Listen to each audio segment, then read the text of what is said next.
mag-subscribe ka na.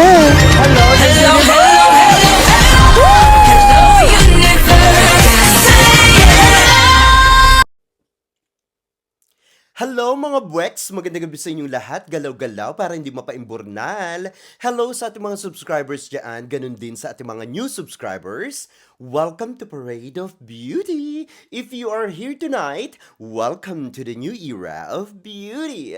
Beauty is in you, o Jimboa. Hello sa ating mga manonood dyan. Manonood talaga. Manonood dyan. Ayan, 1 million viewers. Please don't forget to subscribe to my channel. Click your notification bell para mas updated kayo sa ating mga chika everyday and night sa mundo ng pageantry. And please like this video. Ayan. Alam niyo na kung ano mangyayari sa inyo pag hindi kayo nag-like. Jimboa. Charot na. Ayoko lang kayong ma-stroke, mga buwek. Siyempre, di ba? Pag na-stroke kayo, hindi na nyo ako mapapanood. Di ba? Charot lang, knock on the wood. But anyway, mga buweks, kamusta naman kayo? Na-miss ko kayo. Grabe, I'm so busy this day, no? I mean today, sobrang busy, nakakaloka lang. But anyway, syempre tuloy-tuloy pa rin ang ating mga pasabog, diba, na mga balita sa mundo ng pageantry. Ayan. Kaya wag na tayo magpa-chupik-chupik pa. Ibuga na natin ito, diba? Anyway, eto nga, no, nakakaloka itong si Kayla Jean Carter. Muntik ko pa makalimutan yung pangalan niya. Si Kayla Jean Carter, ang ating pambato sa Miss Charm 2024.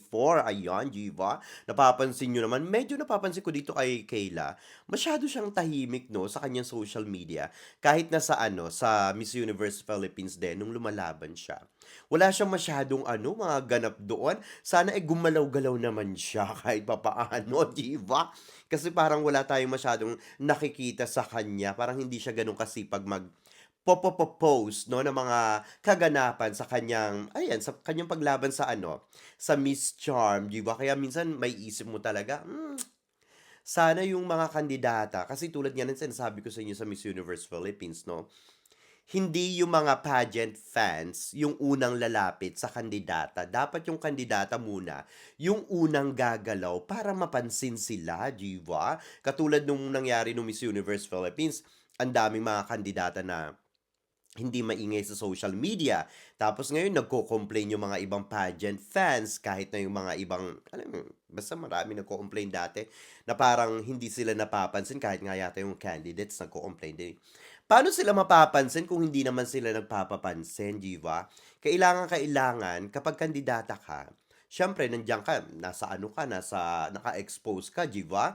Lumalaban ka sa ibang beauty pageants, kailangan gumawa ka ng eksena sa umpisa pa lang, di ba? Tulad nga ng sinabi ni Catriona Gray, pagdating mo pa lang doon sa host country or pagdating mo pa lang doon sa sa beauty pageants na lalabanan mo, kailangan talaga nandun na yung giggle factor. Kailangan talagang gumawa ka ng mga eksena para mapansin ka rin ng media, di ba? At saka ng mga pageant fans, di ba?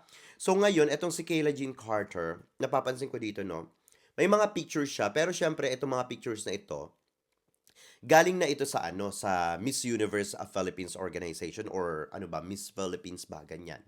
Syempre itong picture niya na ito, galing na yan doon, hindi naman niya effort ito, no? Kumbaga wala tayong masyadong nakikita mga ganap sa kanya. Doon lang ako nag-aalala sa kanya, no? Kailangan niyang gumawa ng ingay. But anyway, ang napansin ko dito kay Kayla Jean Carter, oh my God, mga buweks, iba yung glow niya, no? Iba yung glow niya. Ang ganda-ganda niya ngayon. Grabe, parang mas maganda pa siya kesa sa well, yung styling, yung makeup, no? Syempre. Ibang-iba yung pag-aalaga sa kanya ng Miss Universe Philippines or ng Miss Philippines. Ayun, nalilito ko. Miss Philippines yata ito. So, ibang-iba yung alaga sa kanya. Alam naman natin na nagpaputol ito ng buhok, di ba? Pero naka-extension siya. At ang ganda-ganda niya, nakakaloka, no? Grabe, yung nag-glow talaga siya dito sa Miss Charm 2024. But anyway, eto nga, since eto yung pinag-aalala ko, no? Since sa Vietnam, ito gaganapin ang Miss Charm, di ba? Dapat nga sa US. Eh, siguro hindi sila nakakuha ng doon, ng sponsors, no? So ngayon, umingay sa Pilipinas. Ngayon, ayan, ending sa Vichin pala. So ayun, kinakabahan ako. Sa tingin niyo ba, since sa Vietnam ito gaganapin, no, yung host country, Na naman 'no, grabe yung Vietnam, 'di ba? Parang itong taon na 'to nakailang host country sila ng ano, international pageant. But anyway, ito kasi sa kanila 'to, eh. Kumbaga home court, hindi naman home court. Kumbaga ano nila 'to, eh, anong tawag dito? Yeah, tama nga 'no, baluarte nila ito. At saka pageant nila 'no, ng mga Vietnamese, itong Miss Charm.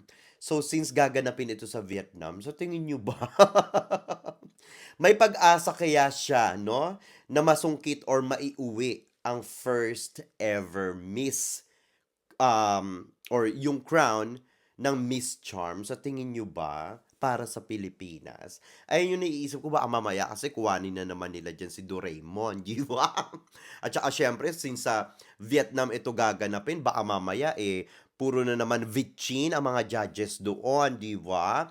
Baka mamaya, eh, sobrang ganda, ayan ang taas ng kalibre nung kandidata natin sa Miss Charm. Siyempre Inglesera ito, bumubula ang bunganga nito at saka meron itong conviction 'pag bumubuga ng ano, 'di ba, ng mga sagot. Kasi meron siyang ano, eh, meron siyang mga past experiences na shinare during Miss Universe Philippines, 'di ba?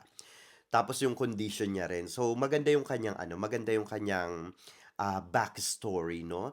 Kaya lang siyempre, yun nga, siyempre naiisip natin, hindi lang naman ako, for sure kayo din 'no, na since sa Vietnam ito gaganapin, alam niyo naman yung nangyari sa atin sa Vichin 'no, nung nag-host nung ano, yung ginanap yung Miss Cosmo, yung ginanap pa doon yung Mr. World, 'di ba? Alam natin kung ano yung nangyari doon, 'di ba?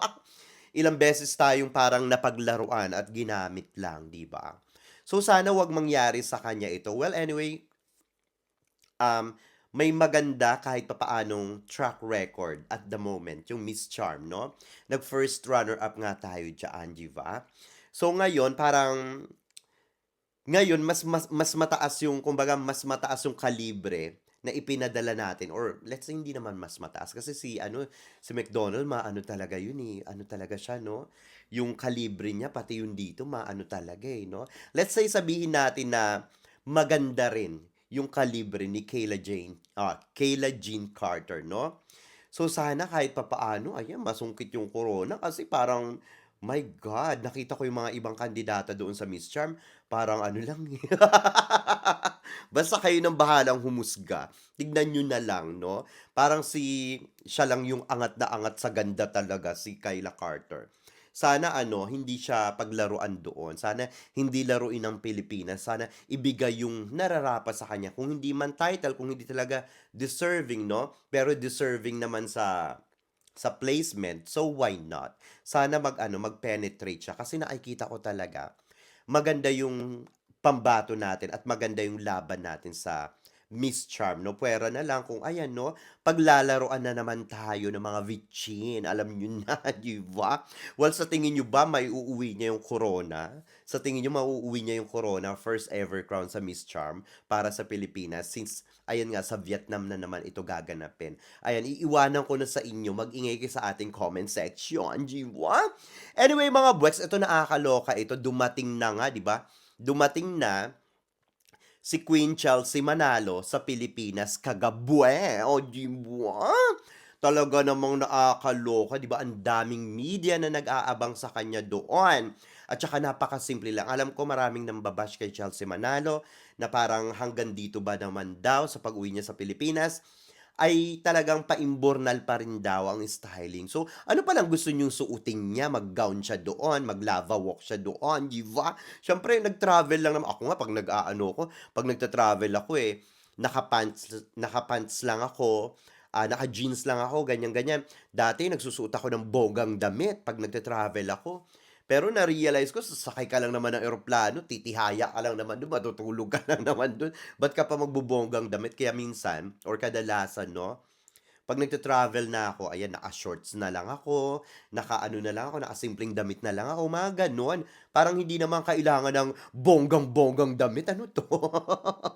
'Di ba, hindi niyo na tinantanan si Chelsea Manalo. But anyway, nakakatuwa lang yung mga media nandoon nag-aabang kay Chelsea Manalo, siyempre for a content 'yan 'no, and of course 'pag ano, paghahatid ng balita para sa mga Filipino pageant fans and internationally na rin, kasi siyempre kilala na si Chelsea Manalo at marami yang fans din sa ibang bansa, 'di ba? Yung mga napukaw ang mga puso sa istorya at sa kabaitan ni Chelsea Manalo, ang ating queen. And of course, ang dami ring mga Pilipino doon na nag-abang, yung mga pageant fans din talaga namang hindi magkandamayaw, 'di ba? Sa paghihintay kay Chelsea Manalo, napakaraming Filipino na nag-abang sa kanya. Sinasabi na mas marami daw nag-abang sa airport kay anong tawag dito, kay CJ Opiasa at saka kaysa kay Chelsea Manalo. Well, to be honest, totoo naman na mas maingay yung Miss Grand International kumpara sa Miss Universe, 'no, kay Chelsea Manalo. Pero siyempre, kahit na papaano hindi mo naman makikita na paimburnal yung arrival ni Chelsea Manalo. Siyempre kahit papaano marami ding Pilipino doon na nag-abang, marami ding media. At saka isa pa, kasi nung dumating si Gio Opiaza, ano siya, kumbaga ano siya, Saturday, 'di ba? So, walang trabaho yung mga tao karaniwan, 'di ba? So, marami talaga magpupunta dun sa airport. Eh, ito naman kay ano, kay Chelsea Manalo, my God, Monday, 'di ba? Kinabukasan may trabaho or yung yesterday, nagtrabaho yung mga tao. So, Pagoda Harrison Plaza sila, 'di ba? Mga pagod sila. So, kaya wag na natin gawan ng mga issue-isyung ganyan. Diyos ko Lord, nakakaloka kayo.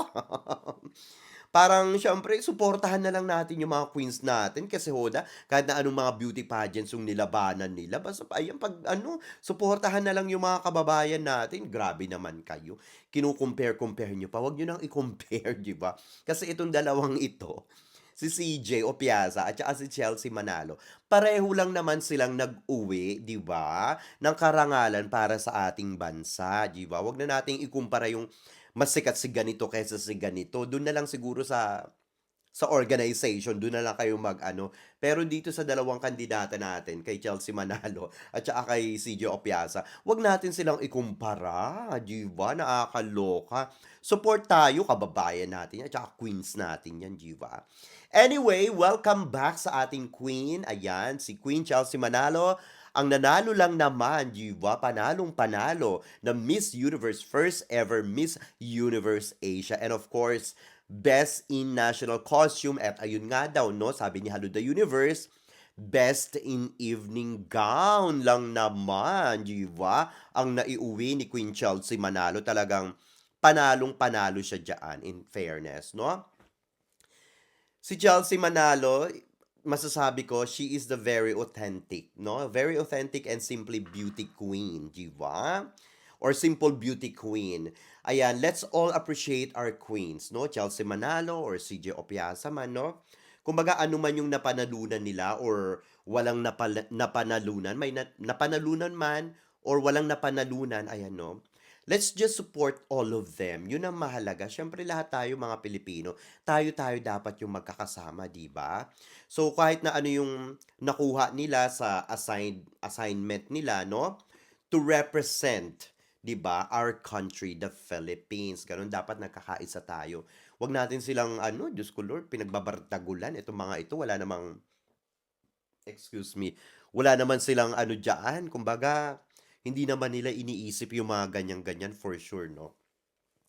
She is a beautiful nung dumating siya kagabi sa airport, 'no? Very nice yung kanyang aurahan.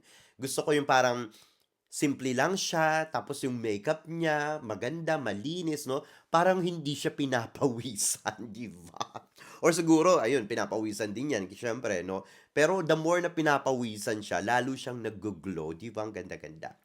The very authentic and lovable Chelsea Manalo. Ang ganda niya talaga kagabi, in fairness. Wala siyang pakialam sa mga bashers kahit na anong ipasuot mo sa kanya, kahit na anong isuot niya, no, or anong gawin niya or whatsoever. Wala siyang pakialam sa mga bashers. As long as wala naman siyang tinatapakang ibang tao. Ang lahat lang naman ang gusto niyang gawin ay to represent our country, di ba? Para makapag-uwi ng karangalan sa ating bansa. At yun naman talaga yung ginawa niya. Yun ang kanyang priority, di ba? Kaya yung mga bashers niya, ayan, hanggang ngayon hindi pa rin nakaka-move on, di ba? Tinalo na kayo ni Chelsea Manalo, di ba? Kasi sabi niyo hindi siya mananalo or wala siyang mapapala dun sa Miss Universe, pero tignan niyo naman, di ba? Ilan ang iniuwi niya sa Pilipinas, 'di ba? Ilan ang pinatumba niya sa national costume, 'di ba? Ilan ang pinatumba niya sa evening gown at ilan ang pinatumba niya doon lang naman sa sinasabing title niya na Miss Universe. First ever ha, first ever. Ayan na. Miss Universe Asia 2024, G1. From the Philippines, G1 Charaya. Kahit na ano pa yung sabihin nilang paninira sa Miss Universe, to be honest, no? Kasi sinasabi na ang Miss Universe daw, wala na ito, keso ganito na, masikat na daw yung ibang pageant, ganyan, ganyan. Well, for me personally, kahit na ano pa yung sabihin na paninira sa organization, kahit na nandiyan pa si Hello the Universe, si Raul Rocha, si Osmel Zosa, no? Kahit na ano pa, kahit na mayroon pang mga pamekos-mekos diyan, no? Sa totoo lang, Miss Universe is Miss Universe. My God, yung legacy niyan, sobrang grabe talaga, di ba? It is beyond doubt, mga buweks, no, that it's the most watch and love pageant platform, no? Ayan, all over the world. So, hindi mo matatanggal yan. Grabe nga ang engagement ng ng Miss Universe, di ba? Ako, na ako ng Miss Grand International, pero talagang iba pa rin ang engagement ng Miss Universe. Grabe yung views, yung talagang attentions ng mga pageant fans around the world, no? Pag Miss Universe ang pinag-uusapan. Well, sabi nga ni Halu, umabot nga ng ilang milyon, 200 million plus, di ba? Yung kanilang views, ayan. Well, dito naman sa kasi sa Miss Grand International naman, mas marami silang views sa YouTube. Kasi yung nila, kumbaga ang kaibahan kasi ng Miss Universe, napapansin ko lang sa Miss Grand International, ang Miss Universe kasi, napapanood mo siya around the world sa TV. 'Di ba? Hindi lang sa YouTube, hindi lang sa Facebook, sa TV. Kumbaga maraming kumukuha ng mga stations na or TV stations ng ng anong tawag dito ng pay, pay-per-view. Yung ba yung tawag doon, 'di ba? Kaya siya napapanood. Tapos, ito namang Miss Grand International, kung hindi ako nagkakamali, napapanood din siya sa anong tawag dito, sa TV, pero sa Thailand. Hindi siya yung katulad ng ibang beauty pageants, 'di ba, na napapanood sa iba't ibang national television sa iba't ibang bansa, 'di ba? More on yung platform ng MGI, more on YouTube, Facebook, 'di ba? Ganyan. So more on sila, social media. How much more pag ito pala pinalabas sa 'di ba? Baka mamaya ayan na bumulusok din ito kung sa YouTube nga lang at saka sa Facebook nalalamon yung Miss Universe, 'di ba? Pero hindi rin natin alam, siguro talagang malakas lang talaga yung alam niyo na, no? Yung Miss Grand International sa social media. Pero pagdating naman sa sa TV, hindi naman pala ganun kalakas, 'di ba? So hindi rin natin masabi hangga't hindi ito nangyayari. But anyway, like what I said, Miss Universe is Miss Universe talaga. Hindi yan mabubuwag. Kahit na ano pang gawin nila diyan pang pamekos-mekos, pag may mekos-mekos, hindi yan mabubuwag kasi malaki na yung pangalan nito yung legacy niya, iba talaga. Kaya talagang next year talagang ako dito, talagang go na go ako to cover, no? Kung hindi man mag-cover, syempre manonood ako ng Miss Universe next year kahit na saan pa ito i-host. Wag lang sa Africa, di ba? Ayoko magpunta doon. Well, anyway, sabi nga ni Chelsea Manalo sa interview niya, ayan, nakakatuwa lang, no, sa kanyang closed door interview, na ayan nga daw, in fairness ha, eto ha, maganda yung boses niya. At syempre, pinakanta daw siya doon, di ba? Kasi ang sabi daw sa kanya na alam daw nila na magagaling kumanta mga Pilipino. So ayun, nag-sample ang lola nyo, Jiva, at talaga naman pinaunlakan niya yung mga hurado doon. Kaya siguro natuwa sa kanya. Tsaka yung ngiti pa lang ni Chelsea Manalo, parang no, makikita mo na mabait na tao ito, no? Talagang very easy to be with. Kaya siguro na siya, very friendly yung dating niya. Kaya siguro nagustuhan rin siya ng mga judges talaga, tsaka ni Hello the Universe at ni Raul Rocha, no? Well, anyway, since nakauwi na nga siya, syempre nakapag-uwi yan ng Miss Universe Asia 2024 sa kauna-unahang pagkakataon. Pati yung dalawang awards niya or special awards niya, no, yung national at saka yung evening gown.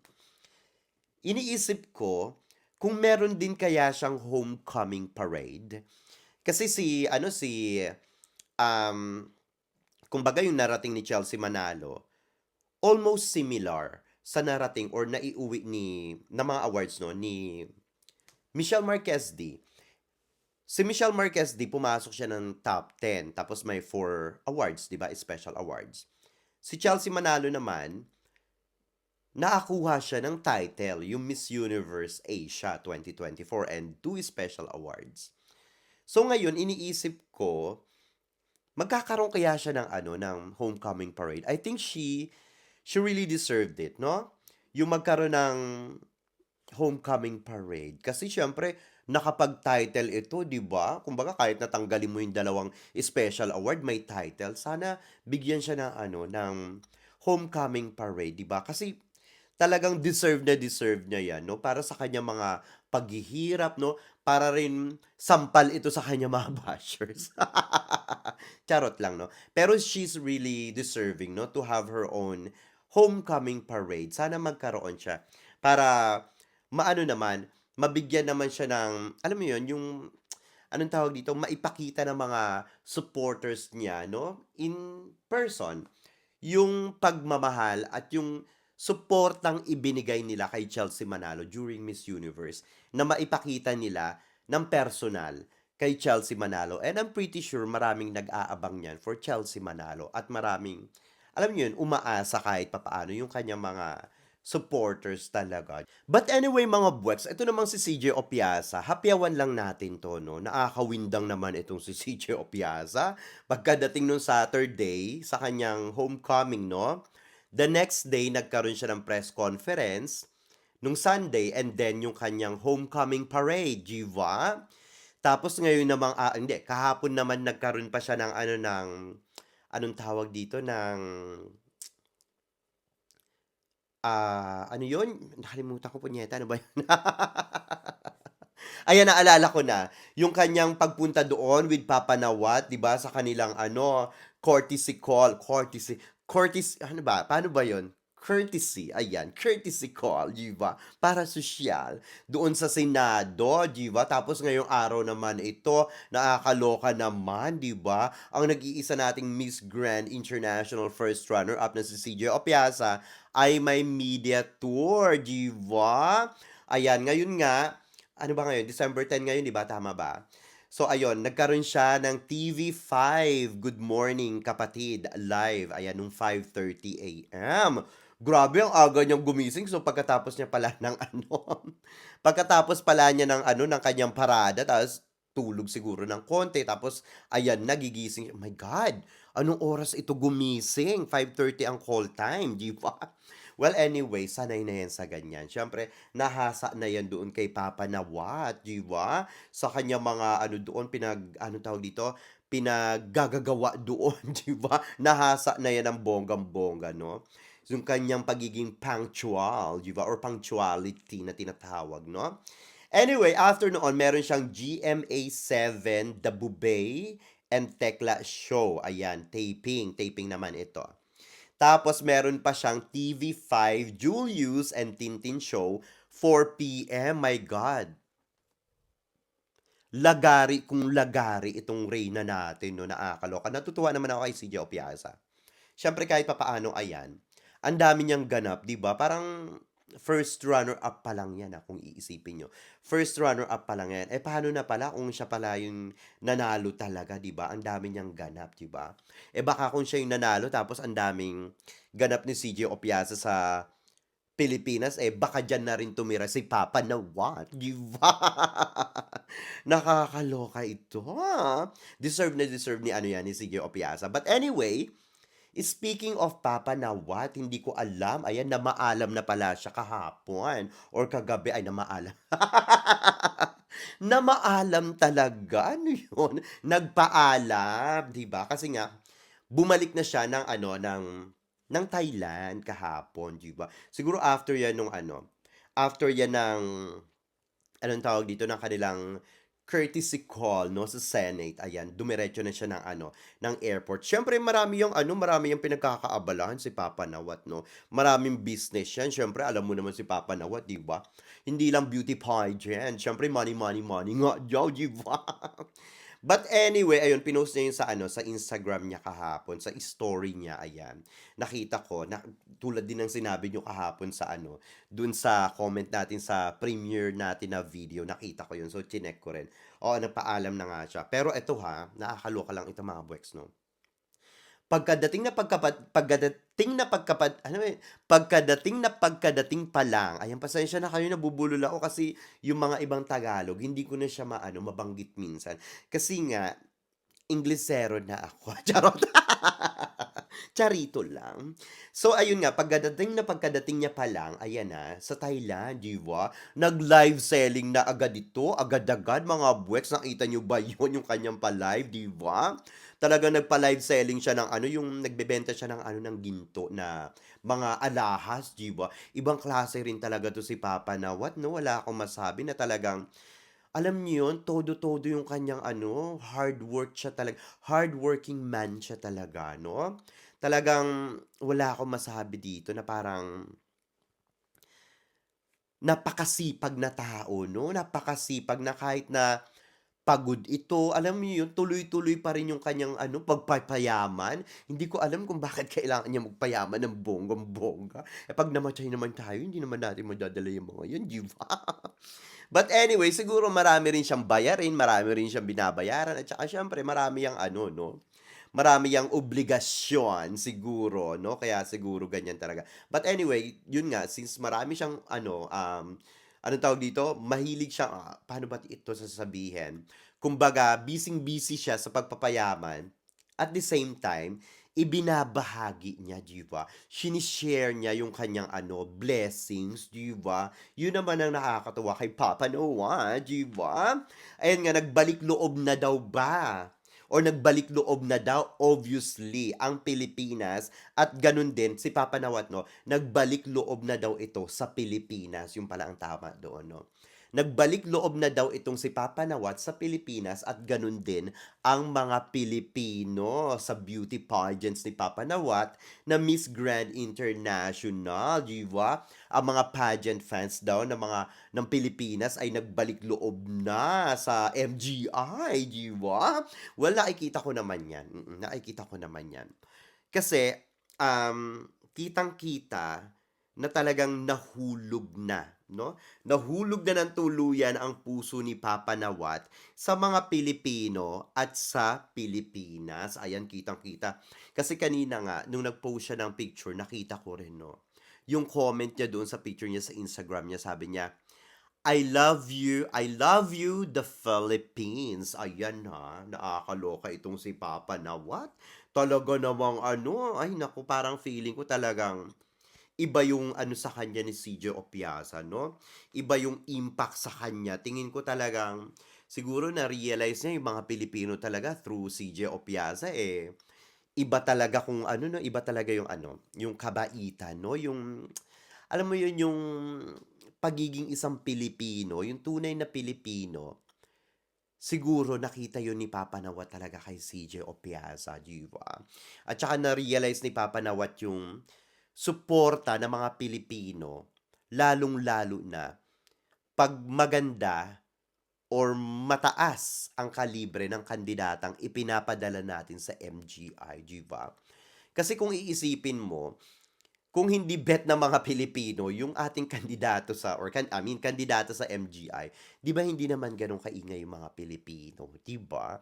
Pero but since ayan nga, siyempre si CJ Opiasa maraming nagmamahal sa kanya, so ang daming sumusuporta sa kanya at nakita yun ni Papa Nawat, 'di ba? Kaya lagi nitong sinasabi na kung magpapadala ulit ng kandidata sa Miss Grand International, kailangan talaga yung high caliber, no? Katulad ni CJ Opiasa. Ganyan, or mas higit pa siguro. Siyempre, gusto rin ni Papa Nawat ng for a clout, di ba? Aside from that, for a clout, eh para siyempre sa kanyang organization kahit na papaano, di ba? At saka siyempre nga naman, pag mataas yung kalibre ng kandidata at sikat yung kandidata at maraming nagmamahal sa kandidata, siyempre, the more na mas iingay din yung kanyang organization, di ba? The more na, siguro maganda rin yun in a way kasi makikita ni Papa Nawat yung, kumbaga yung mas marami siyang makikita na kahit na papaano pala sa kabila ng mga nangyari noon, no, noon, yung mga past years, na kahit na maraming may galit sa kanya mga Pilipino, 'di ba, or tampo, ganyan-ganyan, 'pag mataas pa rin yung kalibre ng kandidata at mas sikat yung ibig ko sabihin, mas sikat yung kandidatang ipapadala natin sa Miss Grand International, hindi mawawala yung Filipino spirit, yung bayanihan, 'di ba? Siguro yun ang gusto ni Papa Nawat. Gusto niya makita yung mga Filipino on how Filipino support Miss Universe. 'Di ba? So yun yung nakikita ko doon, eh. Bukod sa gusto niya siyempre para sa organization niya gusto niya ng ganito kataas na kalibre ng kandidata. Siyempre ano 'yan, advantage yan sa kanya. Let's say si Catriona Gray, ayan, lumaban sa kanya natuloy halimbawa, 'di ba? Tapos nag-title, eh, ito si Catriona Gray, tignan niyo naman, iconic 'yan, 'di ba? Tapos yung suporta sa kanya ng ano, yung Filipino power, 'di ba? Iba din talaga. So yan talaga yung gustong ma-achieve ni Papa Nawat sa kanyang organization. Talagang kung mataas yung kalibreng ipapadala natin sa Miss Grand International from the Philippines, no? Talagang mag-iingay ng bonggang-bongga yung kanyang organization, 'di ba? Talagang mapapansin at talagang makikita niya yung suporta ng ano ng Pilipino kasi naniniwala ako sa isang beauty pageant, kapag sobrang mataas yung kalibre ng ating kandidata na lumalaban sa international pageant, kayang lamunin ng pageant fans yung ibang bansa, no? Kayang lamunin ng pageant fans yung pagsuporta ng mga Pilipino, no? Yung power, kayang-kayang lamunin yung kahit na ano pa mang bansa na lumalaban sa international pageant. Kahit na sabihin mong Venezuela ito, or Indonesia ito, or Vietnam ito, or Thailand ito, panigurado ako. Kasi pag gustong-gusto, like yung kay Catriona Gray, di ba, halos, my God, parang ano ba, 99% ng Filipino people, not only in the Philippines, but around the world, talagang suportado si Catriona Gray. Siguro yun yung gustong-gustong makita ni Papa Nawat at yun talaga yung nakikita ko ring dahilan, no? But anyway, since ayun nga, pinost ni Papa Nawat, no, ay, ibig sabihin, nag-comment siya dun sa picture niyang in-upload, no, sa kanyang Instagram na sinabi niya, I love you, the Philippines. So, obvious na obvious nga na talagang inlababo na talaga si Papa Nawat sa Pilipinas, di ba? Tignan mo naman, nagkaroon ng courtesy call, nakakaloka yun, di ba? Yung, kumbaga, mas suportado pa daw ngayon ng Pilipinas ang MGI organization, di ba, ni Papa Nawat, kesa sa Miss Universe at Miss Cosmo at ganun din sa iba pang mga beauty pageants internationally, di ba? Mas suportado yung MGI ngayong taon, di ba? Which is, totoo naman yun, yun din naman yung nakikita ko, kahit kayo din naman, di ba? But anyway, ayun nga, no, siyempre, one of the saddest part, di ba, is saying goodbye, di ba? Pag nagpapaalam, kahit na, di ba, yung mga kamag-anak natin, pag napupunta nga sa ibang bansa para magtrabaho, di ba, malungkot talaga. Kahit na ilang araw lang si Papa Nawat sa Pilipinas, mararamdaman mo na napamahal siya sa mga Pilipino kahit na mga ilang araw lang. At syempre, napamahal din yung mga Pilipino kay Papa Nawat. Hindi man lahat, pero naniniwala ako marami talagang nagbalik loob sa MGI. And of course, sa placement din niya ni CJ Opiasa, panigurado ko. Kung hindi nag-play si CJ Opiasa, panigurado ko. Maraming magwawala na Pilipino sa social media, panigurado ako diyan, no. Pero ako never, never. Hindi ako magwawala kasi nasaksihan ko yung yung organization, eh.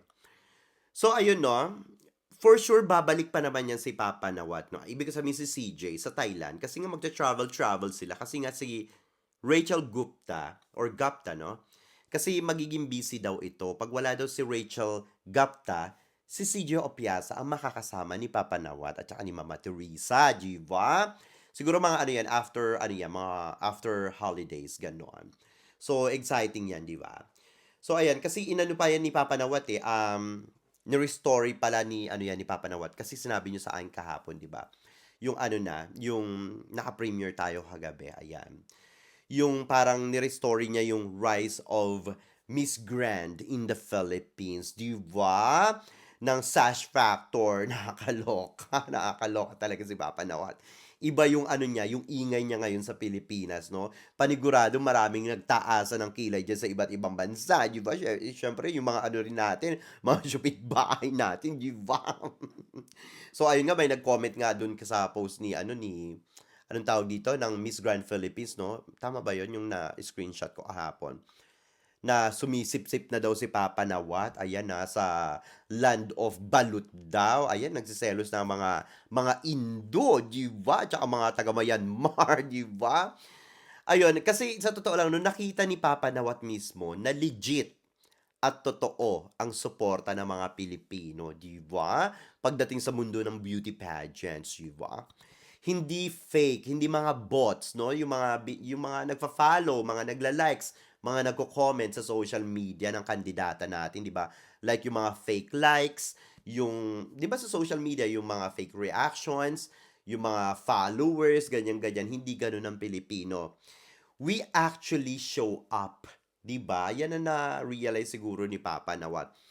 Sometimes we cannot blame him kung hindi niya ipanalo ang Philippines before or hindi niya pinanalo ang Pilipinas dati, no?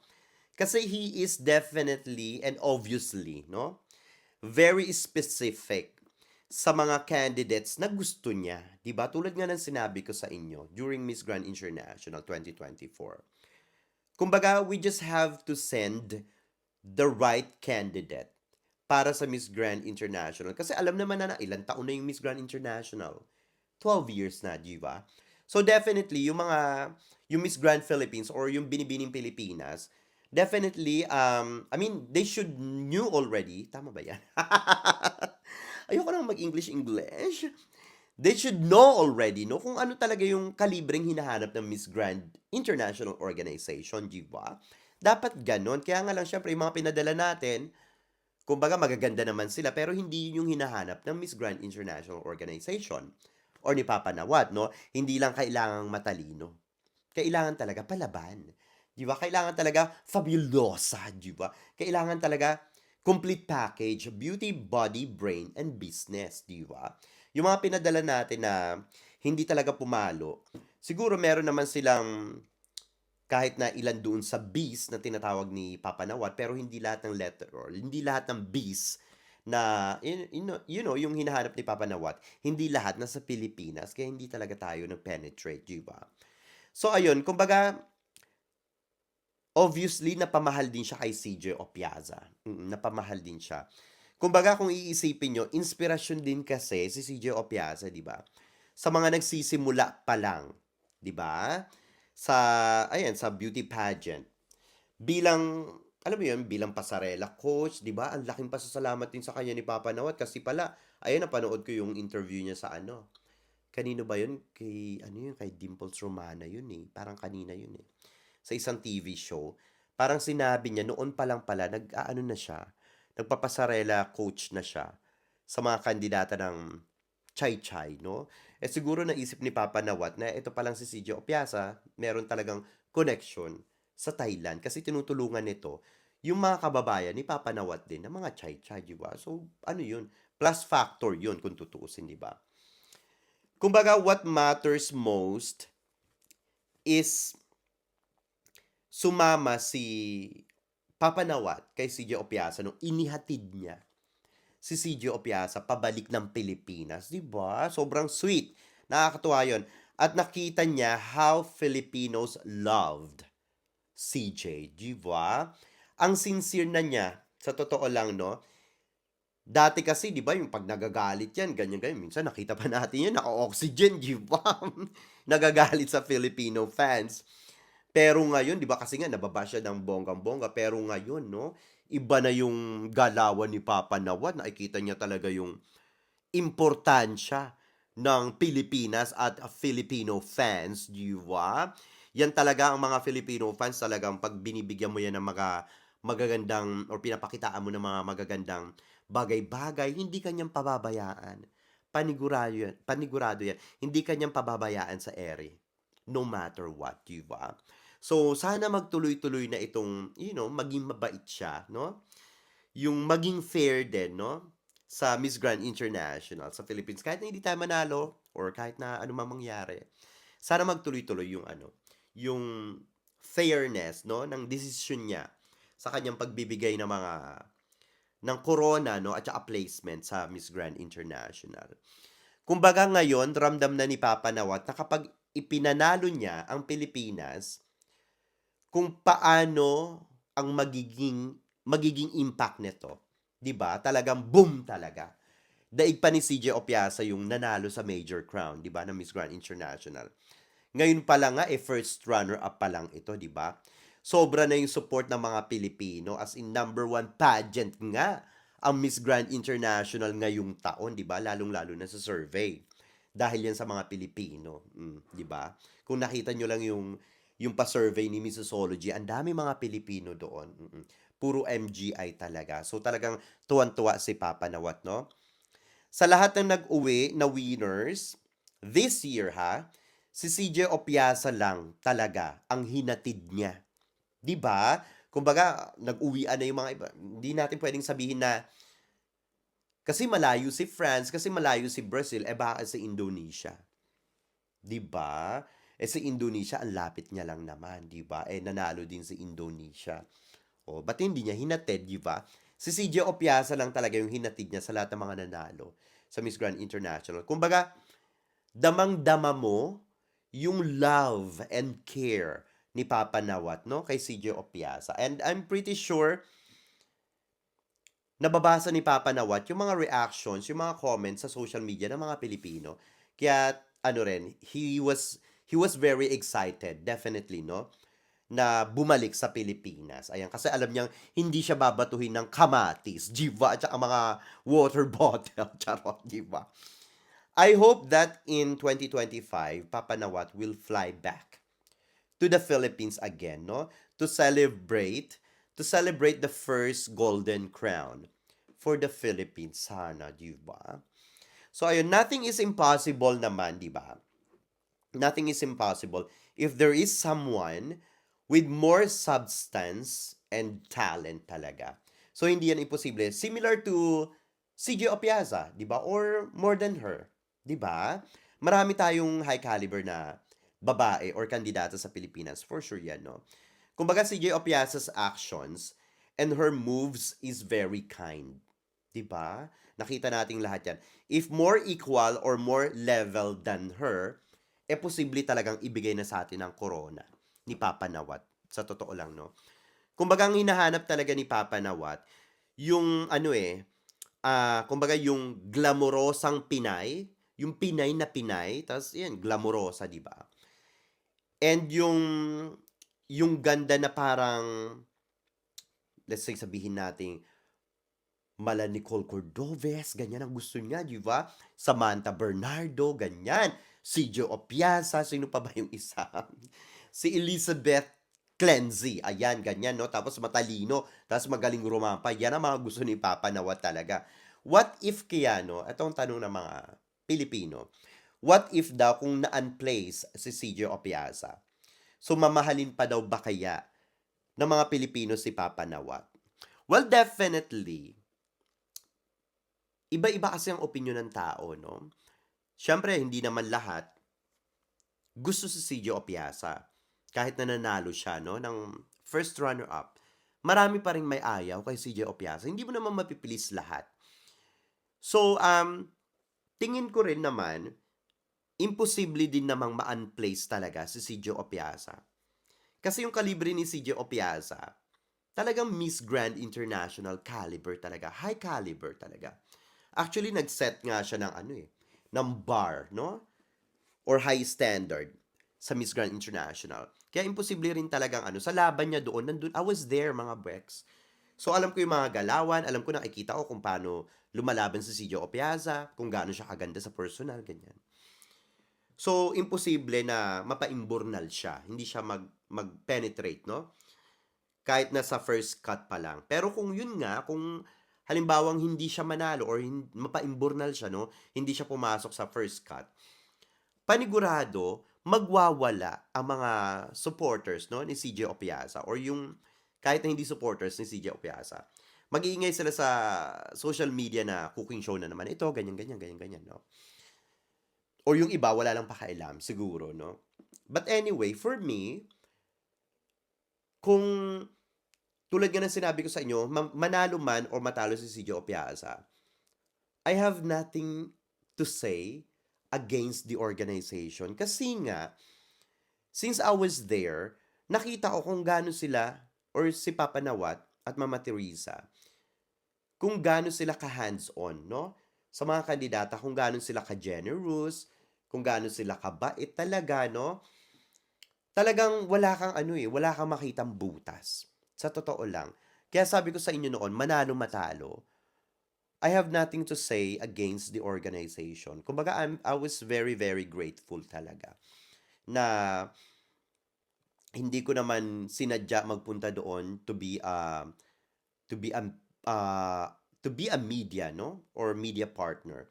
Parang siguro talagang destiny lang talaga na nangyari 'yon. At saka definitely it's a privilege, no? Na makapasok ng Miss Grand International. Parang I didn't have to go through yung i-email mo yung organization, mag-a-apply ka as a pageant media, mga ganun-ganun. Kumbaga yung ako yung mismong in-approach. Yun siguro yung ano, parang 50-50 pa ako nun eh. Pero buti na lang, tinanggap ko. So, tinanggap ko lang naman dahil kay CJ Opiasa. And of course, kaya lang naman ako lumipad din all the way from Australia, no? Para manood ng Miss Grand International. It's only because for CJ Opiasa. Actually, kung natatandaan nyo, sa vlog ko dati sa Miss Universe Philippines during that time, no? Ang sabi ko sa inyo, hindi na ako manonood ng Miss Grand International, di ba?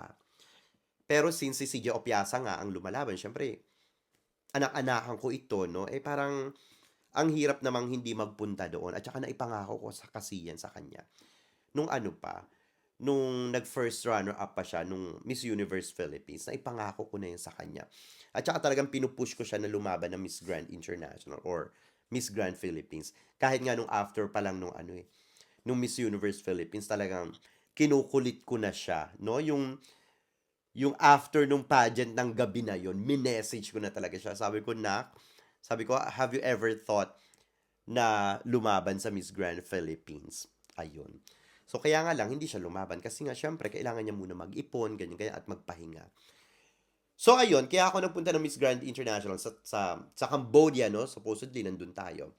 Para kay CJ Opiasa, kung hindi lang talaga siya, malamang hindi talaga ako manonood ng Miss Grand International. But I'm very, very happy na tumuloy pa rin ako and, you know, nagkaroon tayo ng ganap doon.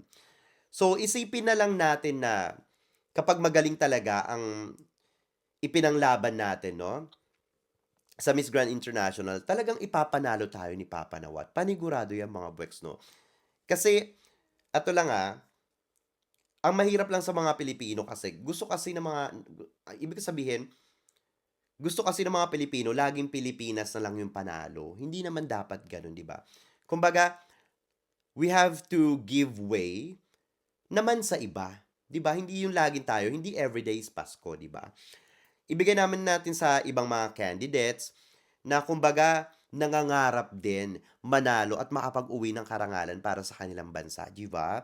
Kumbaga, join na lang tayo doon sa kanilang or let's say join na lang tayo doon sa kanilang exposure, maging happy na lang tayo muna no at yung experience. And then kung magkakaroon tayo ng placement or title, eh di maganda, 'di ba? Bonus na lang 'yon, 'di ba?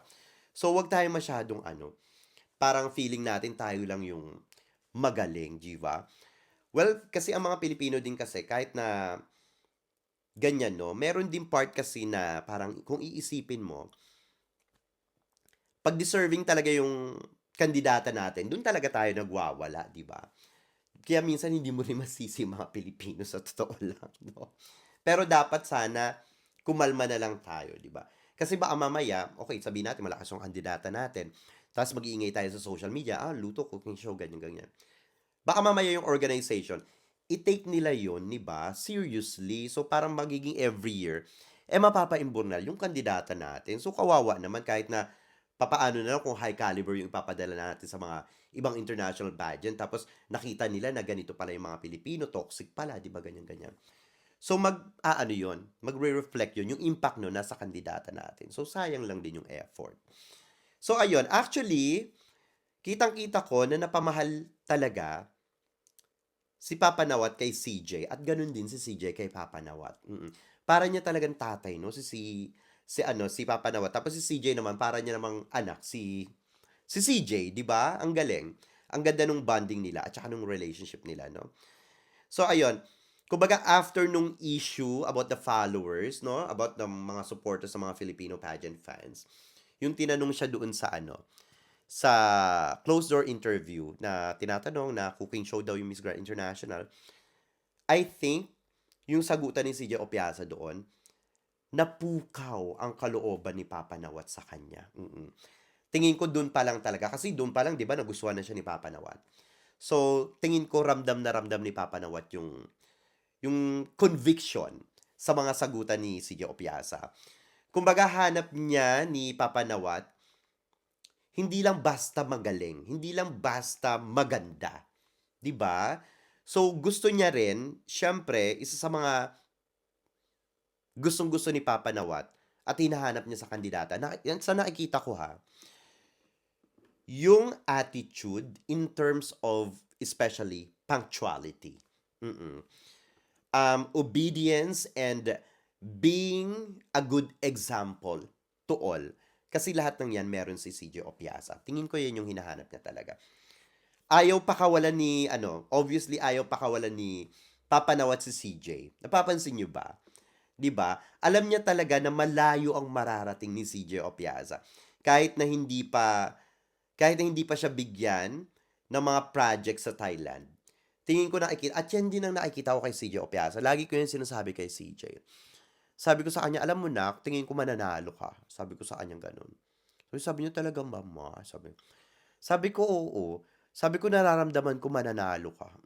Kung hindi mo mamasungkit ka ako yung corona, tingin ko meron kang placement na maganda talaga. Yun nga, naka-first runner-up nga siya, no? Kasi nakikita ko lang talaga si CJ at saka si Rachel talaga. Between two of them lang talaga. So, hindi ko nakita sa iba kung sino yung magta-title. Sa kanilang dalawa lang talaga, no? Tapos sabi ko, nararamdaman ko, nakikita ko sa aurahan mo, sabi ko sa kanya, hindi ka man manalo. Malayo ang mararating mo. Kung nakita nyo yun sa ano natin, sa interview ba yun or sa live, sinabi ko rin sa kanya na, oy, dun yata yun sa dun yata yun sa costume interview ko sa kanya. Sabi ko sa kanya, o ayan, baka mamaya hindi ka lang sa Philippines, alam mo yon pasarela coach, baka mamaya magkaroon ka na ng ganap dito sa Thailand, baka mamaya dito ka na mag-base, 'di ba? Mag-stay tapos marami ka ng diyan tuturuan sa pasarela, 'di ba? Kukuhanin ka na ni Papa Nawat or for Miss Grand International Organization, 'di ba? Permanently instant trabaho. Ayan, natatandaan ko 'yan kung natatandaan nyo rin. Sa video ko 'yan or sa sa live interview ko sa kanya. During 'yan after nung costume competition. Kaya nga ayan ngayon, 'di ba? Hanggang ngayon nung nandun siya sa Thailand bago siya bumalik ng Pilipinas, 'di ba nagtuturo na siya ng pasarela sa mga chay-chay sa Miss Grand International sa mga nila, regional nila, 'di ba? So ang galing, sana magtuloy-tuloy. So ayun no, kumbaga dahil kay CJ, nagmukhang reputable at disente ang Miss Grand International Organization, no? Nakakatuwa. Kudos kay CJ Opiasa.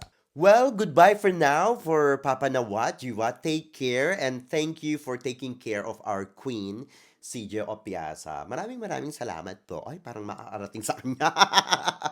Jiwa, but anyway, ayun nga, no? And of course, ayan ha, ang masasabi ko lang ngayon, patikim pa lang yan kay Papa Nawat, di ba? Ng Filipino power, di ba? Ng mga pageant fans sa Pilipinas, sa mundo ng pageantry, di ba? Patikim pa lang yan. First runner-up pa lang yan. How much more, di ba? Kapag title na ito, baka mamaya, tulad nga ng sinabi ko sa inyo kagabi, baka ipasara na ang buong Rojas Boulevard, di ba? Para sa sa homecoming parade, di ba? Kung makokoronahan tayo, di ba? Next year or in the near future, di ba? Kahit talagang kahit na kasi hodang ma-traffic yung mga tao doon sa ano, sa Rojas Boulevard basta maisarado doon 'no, maisarado yung Rojas Boulevard. Para lang sa homecoming parade na makakasungkit ng kauna-unahang Golden Crown, 'di ba, sa Miss Grand International, 'di ba?